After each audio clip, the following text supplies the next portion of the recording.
Hello friends, welcome back to my channel. हाजिर हूँ एक नई लव स्टोरी लेकर। तो चलिए वीडियो को स्टार्ट करते हैं। कहानी की शुरुआत लिन से होती है, जो अपनी शादी से भाग गई होती है और उसकी पूरी फैमिली उसे ढूंढने में लगी हुई होती है। हाउसकीपर्स और मेड सभी उसे ढूंढ रहे होते हैं और वो यहाँ से उन्हें झाँक कर देख रही होती है। फ्लैशबैक में हमें मिस्टर जियांग को दिखाया जाता है। वो अपनी चाइल्डहुड फ्रेंड से ब्लाइंड डेट पर मिलने के लिए आया होता है। उसका असिस्टेंट उसे बोल रहा होता है, तुम अचानक से अब्रोड से वापस आ गए सिर्फ अपनी चाइल्डहुड फ्रेंड लिन से मिलने के लिए, जिसे तुम बचपन में बस कुछ टाइम ही मिले थे। क्या मालूम उसे तुम याद भी होगे या नहीं। जियांग बोलता है, अगर तुम फालतू बातें करोगे ना तो मैं तुम्हें उठाकर अफ्रीका भेज दूंगा। तभी वेट्रेस जियांग को बोलती है, किसी ने तुम्हारे बारे में कंप्लेन की है, तुम्हारी गाड़ी बीच में खड़ी है, इस वजह से लोग अपनी गाड़ी मूव नहीं कर पा रहे हैं, इसलिए आपको अपनी गाड़ी बीच रास्ते में से हटाने के लिए जाना होगा। जियांग के वहाँ से जाते ही लिन यहाँ पर ब्लाइंड डेट के लिए पहुँच जाती है और वो ग्रे सूट वाले बंदे को ढूंढ रही होती है, पर जियांग तो यहाँ से जा चुका था। तो वो किसी मोटे आदमी को देखकर उसे अपना ब्लाइंड डेट समझ लेती है। सोचती है, क्या मेरी फैमिली ने मुझे ये सरप्राइज दिया है, पर कोई बात नहीं, अब मैं आई गई हूँ तो बैठ जाती हूँ। जियांग उसके बगल से गुजर जाता है और लिन तो किसी और बंदे को ही अपना ब्लाइंड डेट समझकर उसे पूछने लग जाती है, तुम कितने साल के हो। वो बोलता है, अभी तो मैं बहुत ही ज्यादा जवान हूँ, सिर्फ 42 इयर्स का। ये सुनकर लिन तो शौक हो जाती है, तो अभी तक तुमने शादी क्यों नहीं की। वो बताता है की थी, लेकिन 2 बार डिवोर्स हो चुका है। वो मुझे एक बेटा नहीं दे पाई तो मेरी मॉम ने मुझे उनसे डिवोर्स लेने के लिए बोल दिया। देखो, अगर तुम मुझे एक बेटा दे दोगी ना तो बदले में मैं तुम्हें 50,000 युआन दूंगा, लेकिन हाँ, अगर बेटी होगी तो इसके लिए मैं रिस्पॉन्सिबल नहीं होऊंगा। ये सुनकर लिन को तो गुस्सा आ जाता है और उसे एक जोरदार तमाचा लगा देती है। तुम जैसे बंदे को शर्म नहीं आई ब्लाइंड डेट पर आने से।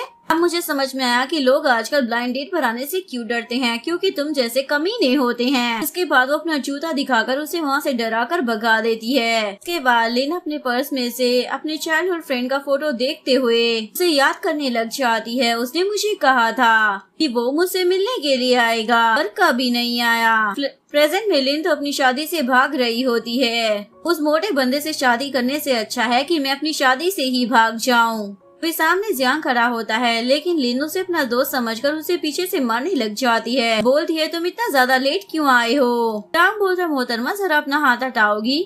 लिन तो तुरंत उससे माफी मांगने लग जाती है, लेकिन तभी वो देखती है गार्ड्स उसके पीछे आ रहे हैं, तो वो जल्दी से वहाँ से भाग जाती है। फिर जियांग उसकी फोटो चेक करता है और समझ जाता है यही लिन है जो अपनी शादी से भाग रही है। एक सीन में लिन एक कंपनी के सामने पहुँच जाती है और सोच रही होती है, कौन बोलता है कि एक लड़की कभी इंडिपेंडेंट नहीं हो सकती है। आज से मैं ऑफिशियली एक स्ट्रॉन्ग लड़की वाला रोल स्टार्ट कर रही हूँ। फिर टैक्सी ड्राइवर बोलने लग जाता है, स्ट्रॉन्ग लड़की, जरा पहले तुम अपने टैक्सी का भाड़ा तो दो, फिर ये सब बोल लेना। लिन बोलती है, सॉरी मैं भूल गई थी, और फिर वो जल्दी से पैसे देने लग जाती है, लेकिन 1 रुपया कम पड़ जाता है। तो वो बोलती है, देखो वहाँ पर क्या है, और उसे चकमा देकर भागने लग जाती है। नेक्स्ट टाइम मैं आपके पैसे जरूर आपको रिटर्न कर दूंगी। जियांग भी अपनी कंपनी में एंट्री मारता है। उसका असिस्टेंट उसे बताता है, ये हमारी 10वीं ब्रांच है जहाँ पर हम इंस्पेक्शन के लिए आए हैं और चेक करने के लिए पहले ही सारी चीजें तैयार कर दी गई है। इधर लिन के डैड अपने हाउस कीपर और बाकी सारे सर्वेंट्स पर चिल्ला रहे होते हैं, आखिर तुम लोग कैसी काम करते हो, तुम लोग मेरी एक बेटी नहीं ढूंढ पाए।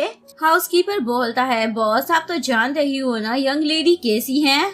अगर वो कोई काम नहीं करना चाहती तो हम चाहे जो मर्जी कर ले, वो उस काम को करती ही नहीं है। डैड बोलते हैं, ये सब ना मेरी ही गलती है, मैंने ही उसे इतना ज्यादा बिगाड़ कर रखा है, लेकिन मैं क्या कर सकता हूँ, वो मेरी एक लौती बेटी है। ये छोड़ो, चलो ये बताओ कि अभी वो फिलहाल कहाँ पर गई है।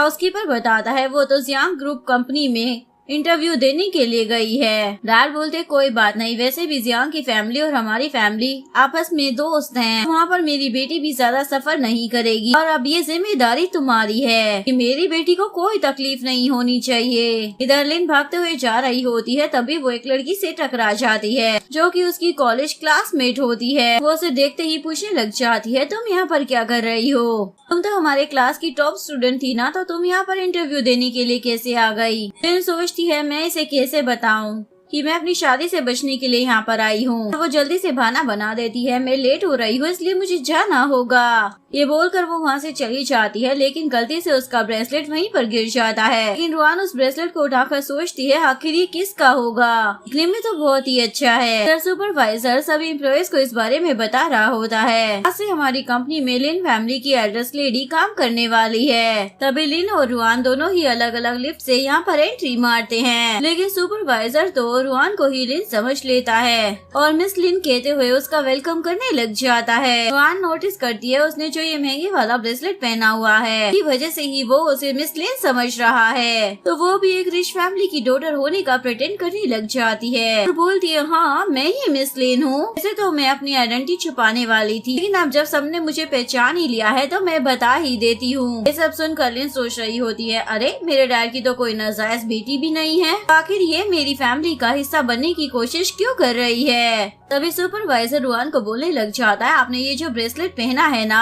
आपके डैड ने पूरे 80 मिलियन का खरीदा था और उस ऑक्शन पार्टी में सभी ने ये देखा था। लिन जल्दी से अपना हाथ चेक करती है, ब्रेसलेट उसके पास होता ही नहीं है, जिसके बाद वो बोलती है ये ब्रेसलेट मेरा है। सुपरवाइजर तो चिल्लाने लग जाता है तुम्हें मालूम भी है ये ब्रेसलेट पूरे 80 मिलियन का है, तुमने तो इतना महंगा ब्रेसलेट कभी देखा भी नहीं होगा, तुम्हें शर्म नहीं आती जो इतना बड़ा झूठ बोल रही हो। रुआन लिन को बोलती है लगता है गरीबी की वजह से तुम पागल हो गई हो, तुम्हें मालूम भी है ये ब्रेसलेट मुझे मेरे डैड ने दिया है। उसके बाद सारे एम्प्लॉयज रुआन की साइड लेते हुए लिन को सुनाने लग जाते हैं ऐसे कैसे लिन फैमिली की डॉटर होने का प्रिटेंड कर सकती हो कि तुम हो ही नहीं। रुआन बोलती है तुम मेरी पुरानी क्लासमेट रह चुकी हो इसलिए मैं तुम पर एक एहसान कर देती हूँ, मैं तुम्हें अपने छोटे मोटे काम करने के लिए यहाँ पर जॉब पर रख लेती हूँ और तुम्हें मंथली 3000 दूंगी, बताओ तुम्हें मेरा ऑफर कैसा लगा। तो उस पर चिल्लाने लग जाती है तुम तो बड़ी बेशर्म हो। रुआन भी गुस्से में उसके ऊपर पानी फेंकने वाली होती है। जियांग अपने असिस्टेंट के साथ वहाँ पर आ रहा होता है, तो बीच में से हट जाती है और वो सारा पानी जियांग के ऊपर गिर जाता है। उससे माफी मांगती है, लिन तो उसे देखते ही तुरंत पहचान जाती है, तो वही लड़के हो ना जिसके बेड पर मैंने मारा था।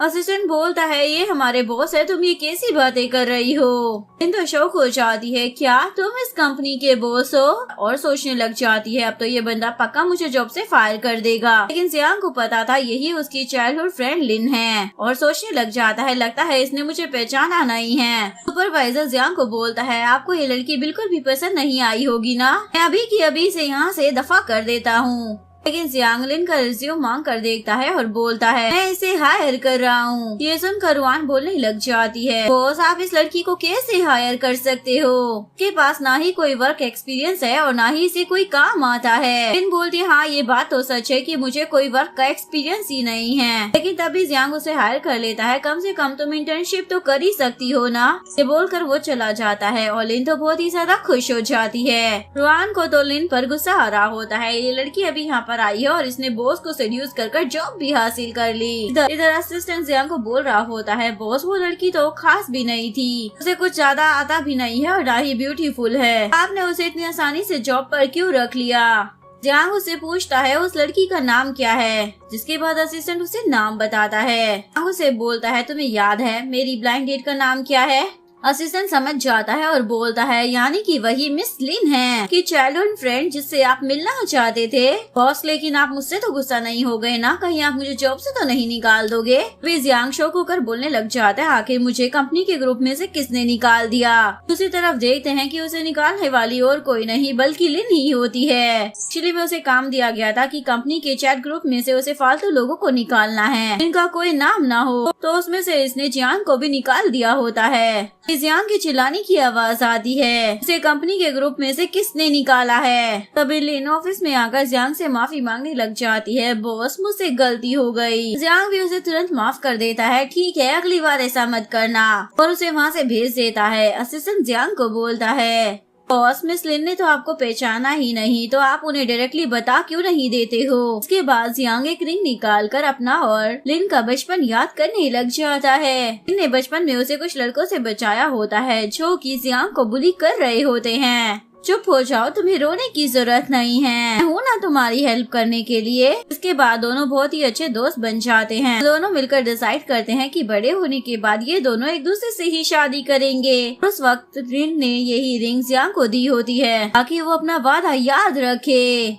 प्रेजेंट में जियांग बोलता है, उसे अभी मैं याद नहीं हूँ तो क्या हुआ, पर मैं उसे धीरे धीरे सब कुछ याद दिला दूंगा। के बाद जियांग अपने असिस्टेंट के साथ मीटिंग के लिए चला जाता है। दूसरी तरफ लिन सोच रही होती है, मुझे यहाँ पर बड़ी मेहनत से काम करना होगा, ना मुझे घर जाकर वापस शादी करनी पड़ेगी। सोच में डूबी हुई वो फ्लावर पॉट लेकर जा रही होती है, लेकिन तभी जियांग से टकराकर गलती से वो पॉट उसके ऊपर ही गिरा देती है। जियांग की तो हालत टाइट हो जाती है। लिन उससे माफी मांगने लग जाती है, बॉस ये मैंने जानबूझकर नहीं किया है, प्लीज मुझे माफ कर दो।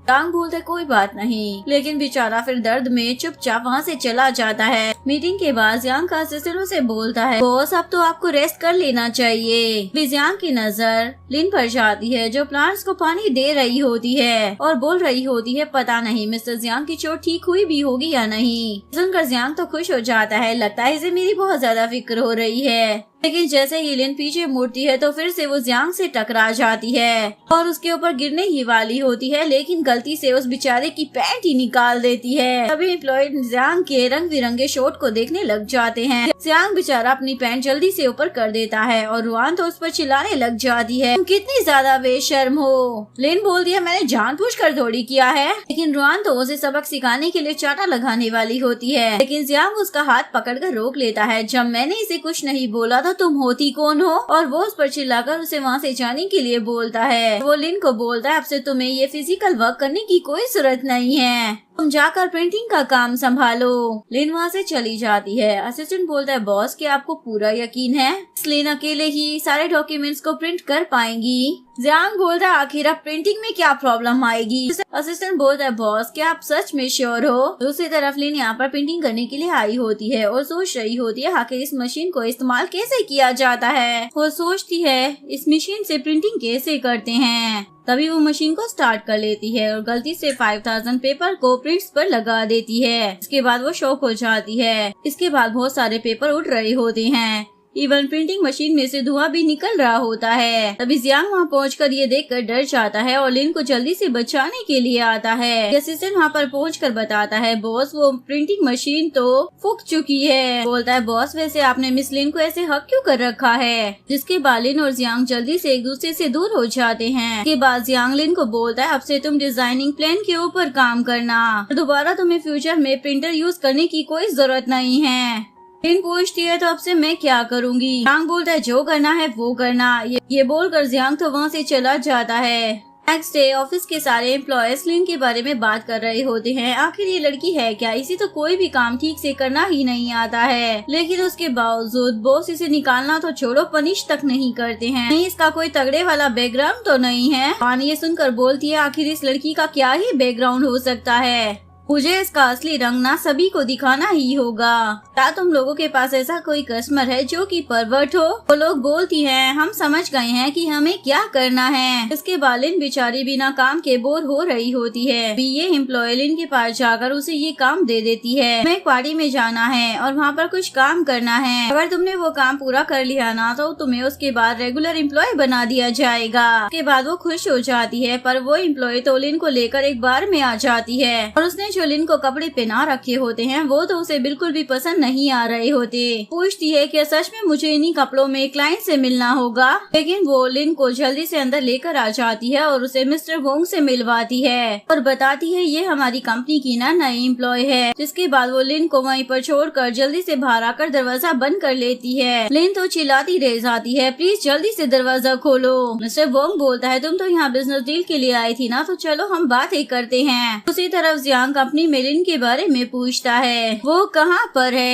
कानो से बताती है वो तो बाहर गई है क्लाइंट के साथ कॉन्ट्रैक्ट साइन करने के लिए। इवन वो खुद ही जिद कर रही थी कि क्लाइंट से वही मिलना चाहती है। जियांग ये सुनकर शौक हो जाता है और तुरंत वहाँ से निकलता है। रुआन तो बहुत ही ज्यादा खुश हो रही होती है। मिस्टर जियांग वहाँ पहुँचकर भी उसे बचा नहीं पाएंगे क्योंकि अब तक तो बहुत ज्यादा देर हो चुकी है। दूसरी तरफ मिस्टर वोंग लिन को मेड वाले कपड़े देकर उसे पहनने के लिए बोल रहा होता है। तभी जियांग बार में पहुंचकर लिन को ढूंढने लग जाता है, लेकिन तभी उसे किसी की चीखने की आवाज सुनाई देती है। जैसे ही वो रूम में आता है तो देखता है यहाँ पर लिन उस क्लाइंट की धज्जियां उड़ा रही होती है। इवन वो मेड वाले कपड़े भी उस क्लाइंट को पहना चुकी होती है। वो बेचारा तो दर्द की मारी चिल्ला रहा होता है। जियांग तो उसे देखकर शॉक हो जाता है और लिन उसे देखकर कोई बहाना सोचने लग जाती है। वे जियांग जल्दी से उसे हक कर लेता है और बोलता है, तुमने तो मुझे डरा ही दिया था, अच्छा हुआ तुम बिल्कुल ठीक हो। जुआन को तो ये देखकर बहुत ही ज्यादा गुस्सा आ रहा होता है। ये लिन की बच्ची फिर बच गई। तभी उसकी चमची बोलती है, मिस आप बिल्कुल भी फिक्र मत करो, मेरे पास एक और रास्ता है लिन से बदला लेने का।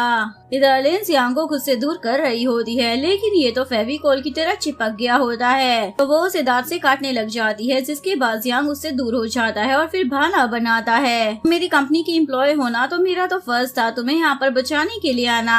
अभी लिन की नजर जाती है कि वो क्लाइंट तो वहाँ से भाग रहा है, तो वो उसे मारती है और बोलती है, तुमने सोचा भी कैसे कि तुम यहाँ से भाग पाओगे, मैं तुम्हें आज छोड़ूंगी नहीं। लेकिन वो क्लाइंट तो जल्दी से जियांग को पकड़ लेता है और बोलता है, मुझे शैतान लड़की से बचा लो। जियांग उसे बोलता है, अरे तुमने सोचा भी कैसे कि मैं तुम्हें बचाऊंगा, तुम बिजनेस डील के नाम पर एम्प्लॉयज को परेशान करते हो, तुम्हारी हिम्मत भी कैसे हो गई।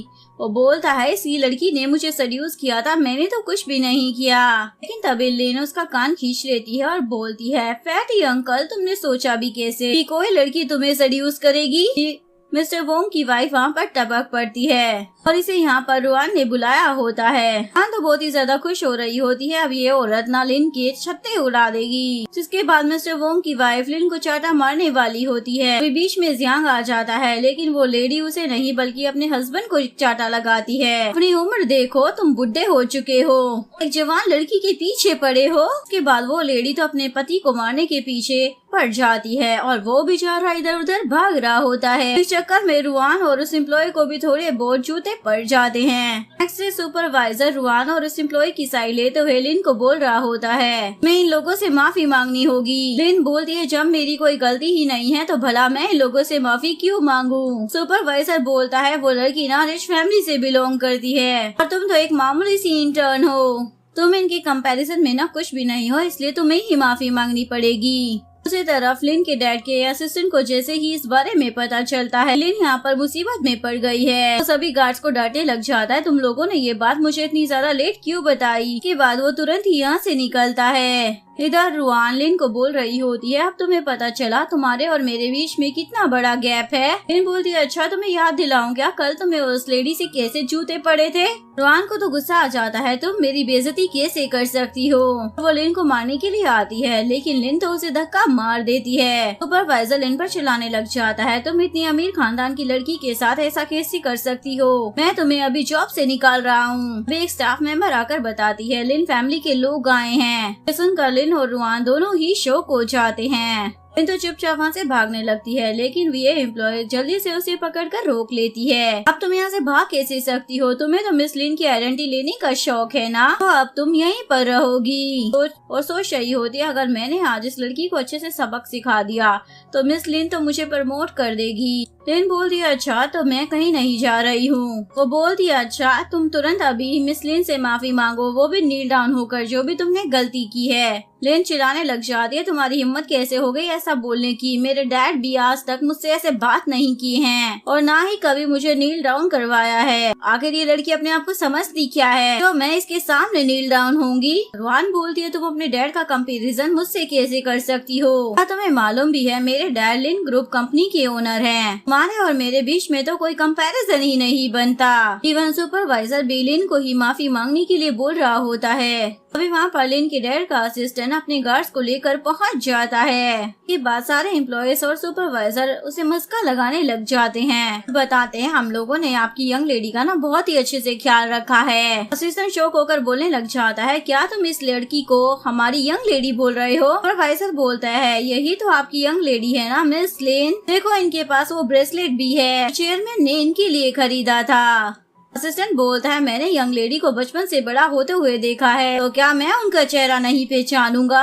रुआन तो तुरंत ही पैरों में पड़ जाती है और असिस्टेंट से माफी मांगने लग जाती है। मैं बस लिन बनने का प्रेटेंड कर रही थी क्योंकि मुझे इस लड़की को सबक सिखाना था। असिस्टेंट उसे एक चाटा धर देता है, तुम्हारी हिम्मत भी कैसे हो गई ऐसा करने की। इसके बाद वो लिन की तरफ इशारा करती है, ये सब कुछ इसकी गलती है, मैंने इसकी वजह से ही ये सब किया है। लिन वहाँ से अपना मुखड़ा छुपाकर भाग रही होती है, लेकिन असिस्टेंट उसे देख लेता है। बोलता है मिस लिन सॉरी मैं थोड़ा लेट हो गया। सुपरवाइजर और एम्प्लॉय शौक होकर बोलने लग जाते हैं, आखिर ये लड़की मिस लिन कैसे हो सकती है। के बाद लिन भी मान जाती है और बोलती है चलो अब मैं और प्रेटेंड नहीं करूँगी, सभी को बता देती हूँ असल में असली मिस लिन मैं ही हूँ। उसके बाद सुपरवाइजर और वो एम्प्लॉय दोनों ही लिन से माफी मांगने लग जाते हैं और वहाँ से चले जाते हैं। रुआन भी लिन को मनाने लग जाती है, हम दोनों तो क्लासमेट रह चुके हैं ना, किसी नाते तुम मुझे छोड़ दो ना। एक्चुअली मैं ना बस तुमसे चल रही थी क्योंकि तुम्हें हर चीज मिल जाती है और इसी वजह से मैं तुमसे बदला ले रही थी। लिन बोलती है तुम भी तो एक लड़की हो ना, तो तुम्हें भी मालूम है कि एक लड़की के लिए उसकी इज्जत कितनी ज्यादा इम्पोर्टेंट होती है। तुम मेरे साथ ऐसा कैसे कर सकती थी और मैं इसके लिए भला तुम्हें कैसे माफ करूं। फिर गार्ड्स रुआन को वहाँ से लेकर जाने लगते हैं। लिन बोलती है रुको जरा, पहले मेरा ब्रेसलेट मुझे वापस करो, और वो अपना ब्रेसलेट उसके हाथ से ले लेती है। उसके बाद वो असिस्टेंट को बोलती है अंकल आप मेरे डैड को जाकर बोल दो वो अपना ये ख्वाब छोड़ दे कि मैं घर वापस आकर शादी करूंगी, ये ऐसा बिल्कुल नहीं होने वाला। असिस्टेंट बोलता है लेकिन ये चेयरमैन का ऑर्डर है। तभी इतने में वहाँ पर जियांग पहुँच जाता है। लिन जल्दी से असिस्टेंट का मुंह बंद कर देती है ताकि जियांग को कुछ भी पता न चले कि वो रिच फैमिली से बिलोंग करती है। असिस्टेंट भी जियांग को देखकर पहचान जाता है और उसका नाम लेने लगता है। जियांग भी जल्दी से उसका मुंह बंद कर देता है, अभी तुम लिन के सामने मेरी असली आइडेंटिटी मत बताओ। इसके बाद जियांग और लिंग दोनों ही काम का बहाना कर वहाँ से जाने लगते हैं, लेकिन तभी एक दूसरे से टकरा जाते हैं। लेकिन जियांग लिन को गिरने से बचा लेता है। असिस्टेंट तो इन लोगों को देखकर खुश हो जाता है, लगता है अब मुझे यहाँ से जाना चाहिए। इसके बाद ये दोनों जल्दी से खड़े हो जाते हैं। जियांग लिन को बोलता है मेरे ऑफिस में आओ। उसके बाद ये दोनों ऑफिस में चले जाते हैं। असिस्टेंट सोच रहा होता है यंग लेडी तो मिस्टर जियांग से शादी नहीं करना चाहती थी, आखिर अब ये क्या हो गया है। लगता है यंग लेडी सिर्फ एक्टिंग कर रही थी और यहाँ पर वो चेक करने के लिए आई है मिस्टर जियांग कैसा इंसान है। दूसरी तरफ जियांग लिन को अपने ऑफिस में बुलाकर उसे कॉन्ट्रैक्ट दिखाता है, मैं एक बिजनेस ट्रिप पर जाने वाला हूँ जहाँ पर तुम मेरी असिस्टेंट बनकर मेरे साथ चलोगी। लिन बोलती है लेकिन ये काम मैंने तो पहले कभी नहीं किया।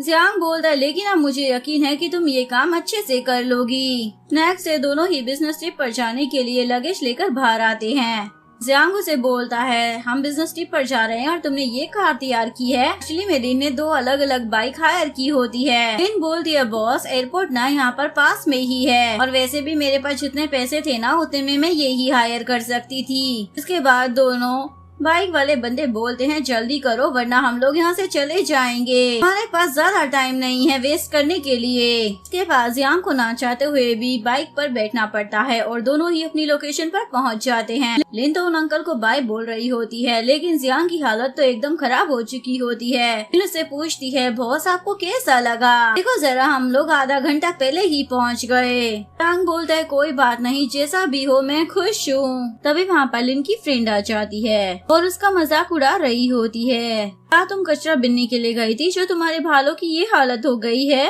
लिन बोलती आखिर तुम्हें इससे क्या है। तभी उसका एक्स बॉयफ्रेंड बोलता है तुम तो हमेशा बस वे से ना जेलस होती रहती हो क्योंकि मैंने तुमसे ब्रेकअप करने के बाद इसे डेट किया। देखो तुम इसकी अच्छी दोस्त हो, तुम्हें तो हमें अपनी ब्लेसिंग्स देनी चाहिए थी। लिन बोलती हाँ मैं तुम लोगों को ब्लेसिंग ही तो दे रही हूँ, मैं चाहती हूँ तुम लोगों के बच्चे ही बच्चे हो और बच्चों से तुम्हारा घर भर जाए। वे बोलती है ये तुम क्या बोल रही हो। लिन बोलती है तुम्हें समझ नहीं आया क्या, मुझे कुत्तों की लैंग्वेज नहीं आती है इसलिए मैं एक्सप्लेन नहीं कर पाऊंगी, सॉरी। एक्स बॉयफ्रेंड बोलता है तुम ना पहले की तरह अभी भी वल्गर ही हो, वो तो अच्छा हुआ कि मैंने तुमसे ब्रेकअप कर लिया।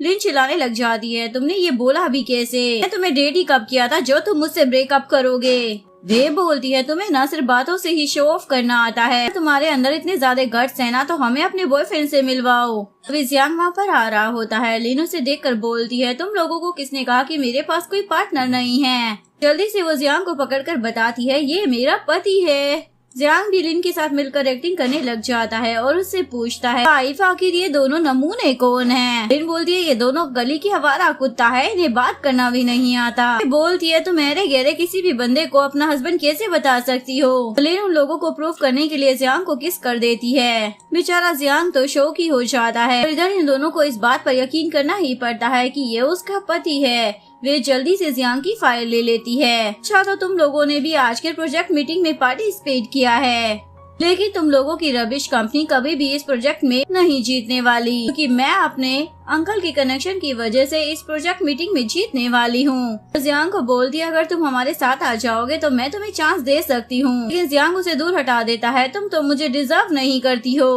वो बोलती है तुम मुझे रिजेक्ट कैसे कर सकते हो? जियांग बोलता है क्योंकि ना तुम ना बदसूरत हो। जिसके बाद वे गुस्सा होकर वहाँ से चली जाती है। फैन भी उसके पीछे जा रहा होता है। इधर लिन जियांग को बोल रही होती है मजबूरी थी इसलिए मुझे किस करना पड़ा, तुम उस किस को भूल जाना। बोलकर वो जल्दी से वहाँ से भाग जाती है। इसके बाद जियांग रात में अपने असिस्टेंट को बोल रहा होता है किसी भी फालतू बंदे को प्रोजेक्ट मीटिंग में ना आने दिया जाए। अभी कोई उसका दरवाजा नॉक करता है। वो देखता है लिन उसके दरवाजे पर आई है। लिन उसे बोलती है मेरे रूम में पानी नहीं आ रहा है तो क्या मैं तुम्हारे रूम में शावर ले सकती हूँ? उसके बाद लिन शावर लेने के लिए जाती है। तभी जियांग को उसके चिल्लाने की आवाज आती है। वो देखता है वो तो नीचे गिर गई है, इसलिए वो उसे उठाने में हेल्प करता है और फिर वो उसके लिए सूप भी बना कर लाता है और उसे बोलता है तुम्हें चोट लग गई है इसलिए तुम आज की मीटिंग में मत जाना। लिन बोलती है मैं मीटिंग में जरूर जाऊंगी। पूछता है क्या ये सब तुम अपने एक्स बॉयफ्रेंड के लिए कर रही हो? लिन बोलती है पहली बात तो ये कि वो मेरा एक्स बॉयफ्रेंड नहीं है और दूसरी बात ये कि मैं काम के लिए कर रही हूँ। मुझे यहाँ पर मेहनत से काम करना ही होगा, वरना अगर मैं घर चली गई तो मुझे शादी के लिए फोर्स किया जाएगा। जियांग उससे पूछता है तुम शादी क्यों नहीं करना चाहती हो? वो बोलती है क्योंकि मैं किसी और को पसंद करती हूँ। बोलकर वो तो वहाँ से चली जाती है। उसके बाद वो अपने डैड को या असिस्टेंट को कॉल कर कर पूछती है मेरा चाइल्डहुड फ्रेंड सच में आज की प्रोजेक्ट मीटिंग में आने वाला है? असिस्टेंट बोलता है हाँ वो अब्रोड से इसी प्रोजेक्ट मीटिंग के लिए आया है। लिन तो बहुत ही ज्यादा खुश हो जाती है और असिस्टेंट को बोलती है मेरी फेवरेट ड्रेस यहाँ पर डिलीवर कर दो, आज मैं वही पहनूंगी। उसके बाद लिन जियांग के बचपन का फोटो देखते हुए सोच रही होती है फाइनली वो अब्रोड से वापस तो आ गया है, पर पता नहीं उसे अपने बचपन का प्रॉमिस याद भी होगा या नहीं, वो मुझसे शादी करेगा। इधर असिस्टेंट सोच में पड़ जाता है मिस लिन तो मिस्टर जियांग के साथ ही है, तो आखिर ये ऐसे सवाल मुझसे क्यों पूछ रही थी? नहीं ये लोग किस टाइप की डेटिंग कर रहे हैं। नेक्स्ट सीन में जियांग के भाई को दिखाया जाता है जो कि अब्रोड से वापस आया होता है उससे बदला लेने के लिए, ताकि वो उसे कंपनी छीन सके। सीन में पार्टी स्टार्ट हो जाती है और सभी लोग वे की ही तारीफ की जा रहे होते हैं। उसके अंकल यहाँ के एग्जीक्यूटिव हैं, तो जरूर वही वो कंपटीशन जीतने वाली है। तभी पार्टी में लिन भी आ जाती है। उसकी इतनी अच्छी ड्रेस देखकर वे तो जेलस हो जाती है और उसे बोलती है जरूर तुमने फेक ड्रेस पहनी होगी। लिन बोलती है मैंने कोई फेक नहीं बल्कि रियल ब्रांड पहना है। उसके बाद वो जानबूझकर लिन के ऊपर वाइन गिरा देती है। एक्टिंग करने लग जाती है मैंने गलती से गिरा दिया। यहाँ पर सभी लोग वे की साइड लेते हुए लिन पर इल्जाम लगा रहे होते हैं तुम खुद ही वे से टकराई थी। इन सभी को बोलती है तुम लोगों को मालूम भी है मैं कौन हूँ, मैं लिन फैमिली की यंगेस्ट लेडी हूँ, लेकिन कोई भी उसकी बात पर यकीन नहीं करता। दूसरी तरफ जियांग तो बहुत ही ज्यादा पी रहा होता है। असिस्टेंट बोलता है बॉस आप इतनी ज्यादा पी क्यों रहे हो? अगर आपको कुछ भी जानना है तो आपको मिस लिन से डायरेक्टली बात कर क्लियर कर लेना चाहिए ना। जियांग बोलता है वो तो किसी और को पसंद करती है, आखिर अब मैं उससे क्या ही पूछूं। असिस्टेंट बोलता है बॉस लेकिन आपको कैसे पता कि वो आपको पसंद नहीं करती? ये सुनने के बाद जियांग तुरंत ही वहाँ से भागकर चला जाता है, लेकिन गलती से वो अपनी रिंग यहीं पर गिरा देता है क्योंकि उसका भाई उठा लेता है। दूसरी तरफ सभी लोग लिन को बोल रहे होते हैं आखिरकार तुम लिन फैमिली की डॉटर बनने का प्रिटेंड कैसे कर सकती हो? तुम्हें मालूम भी है वो कितना रईस खानदान है, और हमने तो सुना है मिस्टर जियांग अब्रोड से वापस मिस लिन से शादी करने के लिए ही आए हैं, क्योंकि उन दोनों की एंगेजमेंट पहले से डिसाइडेड थी। इवन वो ब्लाइंड डेट पर मिलने वाले थे। ये सुनकर लिन भी शॉक हो जाती है और याद करती है उसके डैड ने उसे कहा था कि उसके लिए एक सरप्राइज है, और फिर वो समझ जाती है कि उसने किसी गलत बंदे को उस दिन अपना ब्लाइंड डेट समझ लिया था। इसके बाद लिन वहाँ से जाने लगती है, लेकिन वे उसे रोक लेती है और बोलती है तुम यहाँ से नहीं जा सकती हो। लिन उसे एक चाटा धर देती है, तुम मेरे बीच में मत पड़ो, मैं पहले ही तुम्हें तुम्हारी शेमलेस हरकतों के लिए छोड़ चुकी हूँ। अगर तुम मेरे काम के बीच में आए ना तो अच्छा नहीं होगा। वे उसे स्लैप मारने वाली होती है, तभी जियांग आकर उसे रोक लेता है और लिन से पूछता है तुम ठीक तो हो ना। और वे पर चिल्लाने लग जाता है तुम्हारी हिम्मत कैसे हो गई इसे चाटा मारने की, सोचने की भी। वे बोलती है तुम जैसे लो लेवल के लोगों को ना मैं जितना मर्जी चाहे मार सकती हूँ, कितना भी चिल्ला सकती हूँ, तुम कुछ भी नहीं कर सकते। तभी वहाँ पर वे के अंकल आ जाते हैं। वे बोलती है मेरे अंकल ना तुम लोगों को छोड़ेंगे नहीं, वो जियांग ग्रुप कंपनी के एग्जीक्यूटिव हैं। जिसके बाद वो अपने अंकल को बोलती है जियांग और लिन को सबक सिखाने के लिए, लेकिन अंकल तो उसे ही चाटा मार देते हैं। तुम्हें मालूम भी है तुम किसकी बात कर रही हो, अभी तुरंत इनसे माफी मांगो। इसके बाद वे और चैन को माफी मांगनी पड़ती है और वो लोग वहाँ से चले जाते हैं। इसके बाद अंकल भी जियांग से माफी मांग कर वहाँ से चले जाते हैं। इसके बाद लिन अपनी ड्रेस की वजह से बहुत ही ज्यादा अपसेट हो जाती है और जियांग को बताती है आज मुझे बहुत ही ज्यादा इम्पोर्टेंट पर्सन से मिलना था, लेकिन अब मेरी ड्रेस ही खराब हो गई है। जियांग उससे पूछता है क्या ये इम्पोर्टेंट पर्सन वो बंदा है जिसे तुम लाइक करती हो। लिन हाँ बोल देती है, तो जियांग उस पर्सन का नाम पूछता है। लिन उसे नाम बताने ही वाली होती है, तभी वहाँ पर जियांग के भाई की एंट्री हो जाती है और उसका सरनेम सुनकर लिन को लगता है कि वही उसका चाइल्डहुड फ्रेंड है जो कि अभी अब्रोड से वापस आया है। उसके बाद वो खुश होकर उससे बात करने लग जाती है और उससे पूछती है अचानक से तुम अब्रोड क्यों चले गए थे। आन को सब कुछ समझ में आ रहा होता है कि इन लोगों को तो कुछ पता ही नहीं, दोनों की एंगेजमेंट फिक्स है और इनकी शादी भी होने वाली थी और लिन को ये तक नहीं पता कि उसका चाइल्डहुड फ्रेंड और कोई नहीं बल्कि जियांग ही है। सोचता है इस बात का फायदा उठाकर मैं जियांग से बदला ले सकता हूँ। जियांग हान को बोलता है हम दोनों के बीच में जो भी चल रहा है वो हम तक रखना, आखिर तुम लिन को क्यों परेशान कर रहे हो। हान बोलता है बीच में तो हम लोगों के तुम आ रहे हो, मेरा और लिन का क्या रिश्ता है ये तो तुम्हें वो पर्सनली खुद ही बता देगी। उसके बाद हान लिन को अपने पास आने के लिए बोलता है। जियांग उसे रोक कर पूछते हैं क्या ये वही है जिसे तुम लाइक करती हो। लिन बोलती है हाँ यही मेरा चाइल्डहुड फ्रेंड है जिसे मैं लाइक करती हूँ, हमने तो बचपन में ही एक दूसरे को वादा कर दिया था कि हम शादी करेंगे। इसके बाद हान जल्दी से लिन को अपने पास कर लेता है। वे जियांग से बोलता है क्या तुम हम दोनों के बीच की डील को भूल गई हो। फिर वो अपनी रिंग ढूंढने लग जाता है जो कि उसे मिल ही नहीं रही होती। सोचता है जाने दो, वैसे भी लिन तो किसी और को पसंद करती है, अब हमारा चाइल्डहुड प्रॉमिस भी कोई मायने नहीं रखता। लिन उससे पूछती है तुम कौन सी डील की बात कर रहे थे। जियांग बोलता है कुछ भी नहीं। सभी लोग लिन से माफी मांगने लग जाते हैं, हम लोगों को नहीं पता था कि तुम ही मिस लिन हो। के बाद वो लोग जियांग को वहाँ से निकालने के लिए बोल रहे होते हैं, लेकिन तभी वहाँ पर उसका असिस्टेंट आ जाता है और बताता है असली मिस्टर जियांग यही है। इसके बाद असिस्टेंट सेक्रेटरी गार्ड को हान को वहाँ से ले जाने के लिए बोलता है, लेकिन लिन बीच में आकर हान को प्रोटेक्ट करने लग जाती है। देखकर जियांग भी शॉक हो जाता है। इसके बाद लिन जियांग को बोलती है हान से माफी मांगो। असिस्टेंट बोलता है आप इस आउटसाइडर की साइड क्यों ले रही हो मिस लिन।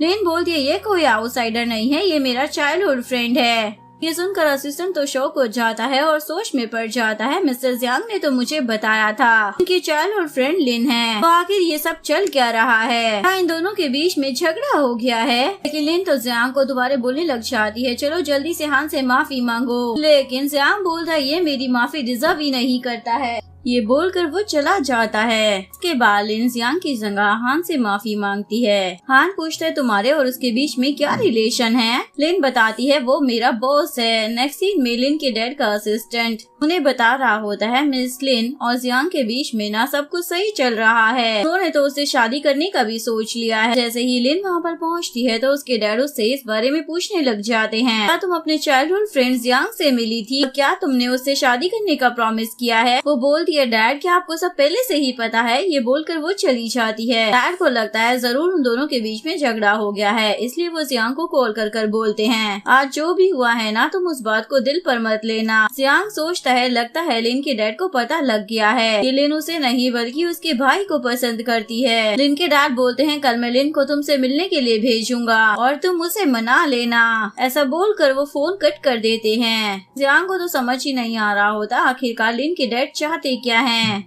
असिस्टेंट बोलता है बॉस, हो सकता है कि मिस लिन के डैड को आपका भाई नहीं बल्कि आप पसंद हो और वो चाहते हैं कि आपकी शादी लिन के साथ हो, इसलिए वो दोबारा से आपको एक चांस दे रहे हैं। दूसरी तरफ हान अपने असिस्टेंट की हेल्प से लिन की सारी इन्फॉर्मेशन मंगवा लेता है। असिस्टेंट उसे बताता है लिन को पता ही नहीं है कि जियांग उसका असली चाइल्डहुड फ्रेंड है और जियांग भी उससे ये बात छुपा रहा है कि वो दोनों इंगेज हैं। हान बोलता है अब मैं वापस आ गया हूँ, इसलिए अब मैं कंपनी उससे लेकर ही रहूंगा क्योंकि वो इसका हकदार ही नहीं है। इसके बाद जियांग हान से मिलने के लिए आता है और उससे पूछता है तुम वापस क्यों आए हो। बोलता है भाई आपको तो मालूम ही है ना, मैं यहाँ पर शादी करने के लिए आया हूँ। जियांग पूछता है तुम लिन को कैसे जानते हो? मुझे तो नहीं मालूम कि पहले कभी तुम लिन से मिले भी हो। हान बोलता है लिन ना बहुत ही ज्यादा इंटरेस्टिंग लड़की है और मैं बस उसका फायदा उठा रहा हूँ। ये सुनकर जियांग को तो गुस्सा आ जाता है और उसे एक पंच मार कर बोलता है तुम उसके साथ ऐसा कैसे कर सकते हो। सीन में लिन हान के साथ लंच के लिए बाहर गई होती है और दोनों ही बातें कर रहे होते हैं और इन दोनों को यहाँ पर साथ में देखकर जियांग तो जल भुन कर वहाँ से चला जाता है। लेकिन हान के क्लोज होने पर भी लिन को तो कुछ भी फील नहीं हो रहा होता। तो सोचती है शायद हम दोनों को मिले हुए काफी ज्यादा वक्त हो गया है, इसलिए अब मेरी फीलिंग उसके लिए नहीं रही। इतने में लिन को जियांग का कॉल आ जाता है। वो उसे बोलता है कंपनी में ये जरूरी काम है, इसलिए तुम्हें तुरंत ही आना पड़ेगा।